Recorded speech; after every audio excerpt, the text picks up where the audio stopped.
Having worked overtime to get his company's servers back up, Scott took the day off on September 11th. As he watched the towers collapse from New Jersey that morning, he was sure this had been the purpose of the mysterious weekend work. Scott notified many authorities, including the 9/11 Commission, about the unusual and lengthy power outage, but was ignored. Ben Fountain of Fireman's Fund spoke of unusual evacuations ordered at the Twin Towers during the weeks before September 11th. Others reported that the security alert was inexplicably lifted 5 days prior and bomb-sniffing dogs were removed. What would the dogs have discovered had they remained on duty?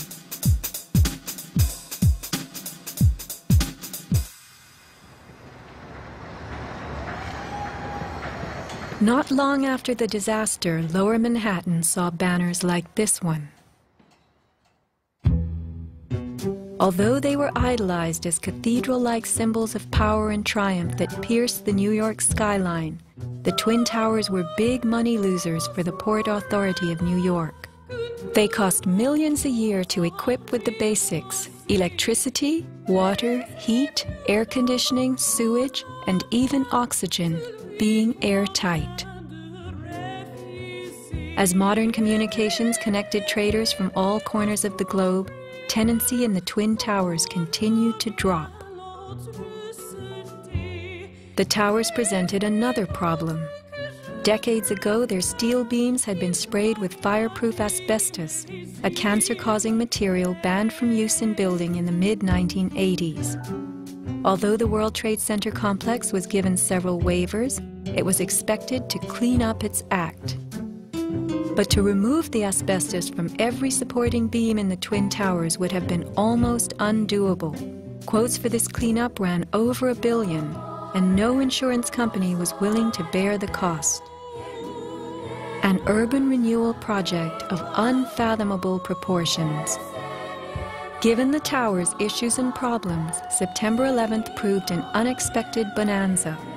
The Trade Center was built in the 1960s to revive a rundown area of New York, and 40 years later, urban renewal could again take place.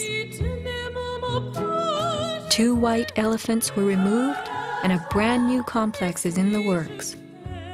The full height of the new Freedom Tower will soar to 1,776 feet.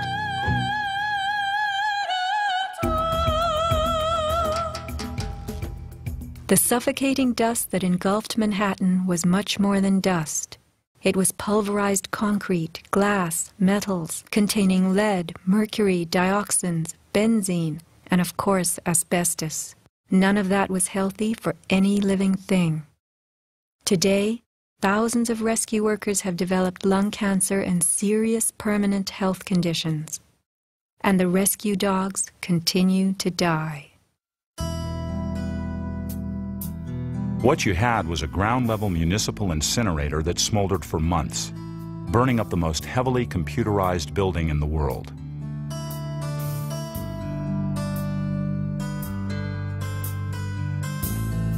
Patients have had black paste coming out of their pores. They have reported bowel movements that are blue or green and have smelled like smoke, despite the fact that they have not been at a fire scene for months. Only 3 days after September 11th, Washington instructed the EPA to declare Manhattan safe and reopen Wall Street, though the air remained toxic.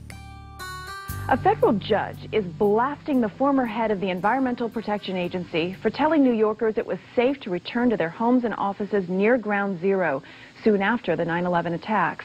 The judge called Christine Todd Whitman's actions, quote, conscience shocking, and refused to grant her immunity. It was documented that the White House ordered EPA to tell these lies, to downplay the seriousness of the environmental hazards. In addition, 9/11 first responders who have fallen ill and applied for aid have been denied.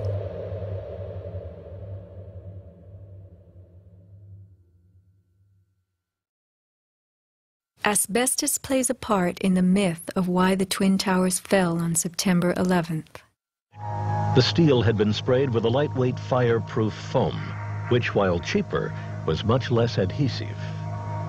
The New York Times has reported that the foam fell off easily, and the Port Authority had been fixing and replacing missing sections in the months before September 11th. But even if the fireproofing had been perfectly applied, the impact of the plane crashing into the North Tower was so powerful, it simply blew most of it off, allowing the fire to attack the steel beneath. Once the planes hit, whatever condition it was in before the fact, made no difference because an impact would knock it off and the fire would have devastating effects on the steel. One good smack from a jet plane and the puffs of asbestos are all blown off the steel. Would a few hundred doors slamming do the same thing? Here, the History Channel tells us how, due to poor fireproofing, flames swept through the pockets between floors. As much of the fireproofing had been dislodged on impact, the flames were attacking unprotected steel. When steel is not protected, the strength reduces very fast. When you get to about 1100 degrees Fahrenheit, you lose about half the strength of the steel. The fire inside the towers may have reached temperatures of 2,500 degrees Fahrenheit. The New York Times has reported what happened to those steel floor trusses then. The steel did heat up and it became softer and softer, almost like licorice. And eventually, all the steel had been weakened in this zone.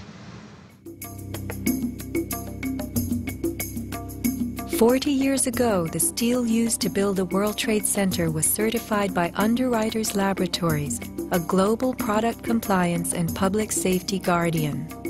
Let's hear a lone voice that spoke out from this enormous company. My name is Kevin Ryan, and I'm formerly a manager at Underwriters Laboratories.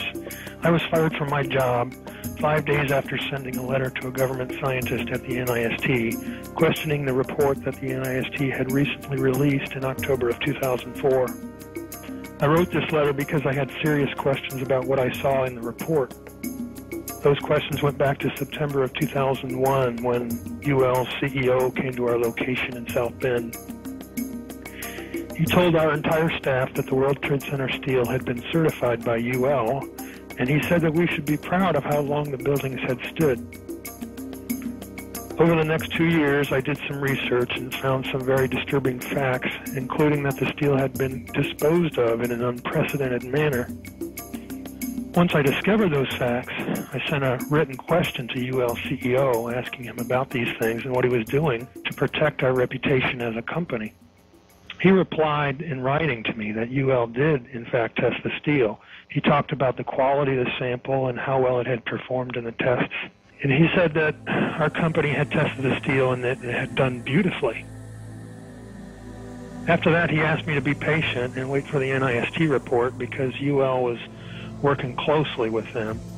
I saw this report in October of 2004, and in November, I sent my letter to NIST asking for clarification. I felt it was an obligation on my part to ask the questions, since no one else seemed to care to. After the 1993 bombing, the fireproofing in both buildings was updated considerably. But when you look at the NIST report, you don't see any testing that showed that a 767 would widely dislodge the fireproofing under any impact, let alone so far from the point of impact.